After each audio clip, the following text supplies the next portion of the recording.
පහුගිය දින කිහිපෙම Facebook, TikTok පුරා වේගෙන් පැතිර ගිය ඒ වීඩියෝව ඔබට මතක ඇති. යතුරුපැදියක තරුණියන් තිදෙනෙක් ඉතාම අනාරක්ෂිත විදිහට ගමන් කරපු ඒ වීඩියෝව නිසා මුළු රටේම අවධානය වැල්ලවායට යොමු වුණා.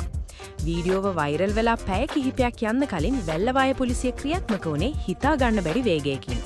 ඒ අනතුරුදායක ගමනේ නියමුවරිය දැන් ඉන්නේ පොලිස් අත්අඩංගුවේ. වීඩියෝව සමාජ මාධ්‍ය හරහා ප්‍රචාරය වීමත් සමග වහාම ක්‍රියාත්මක වුණු වැල්ලවාය පොලිස් නිලධාරීන් යතුරුපැදිය පැද වූ තරුණිය කවුද කියලා හඳුනාගෙන තිබෙනවා. ඇයව අත්අඩංගුවටගෙන සිදු කළ පරීක්ෂණවලදී හෙළිවුණු තොරතුරු ඇත්තටම පුදුම සහගතයි.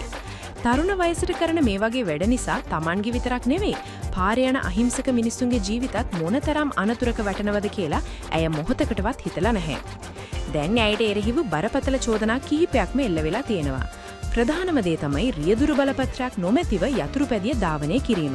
ඒ විතරක් නෙවෙයි ආරක්ෂිත හිස්වැසුම් නැතුව තවත් දෙන්නෙක් නංවාගෙන පුදු මාර්ගයක අපරීක්ෂාකාරී ලෙස රිය ධාවනය කිරීමෙන් අනෙක් රියදුරන්ගේ ජීවිත අනතුරේ හෙලීමත් ඇයට එල්ල වී ඇති ප්‍රබල චෝදනාවක්.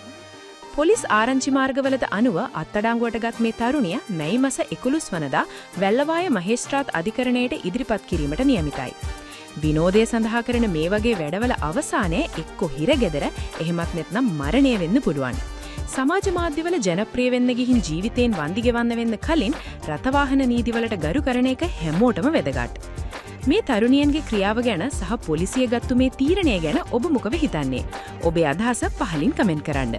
රටේ සිදුවන මෙවැනි උණුසුම් පුවත් එසෙනින් දැනගන්න අපේ නාලිකාව සබ්ස්ක්‍රයිබ් කරන්න.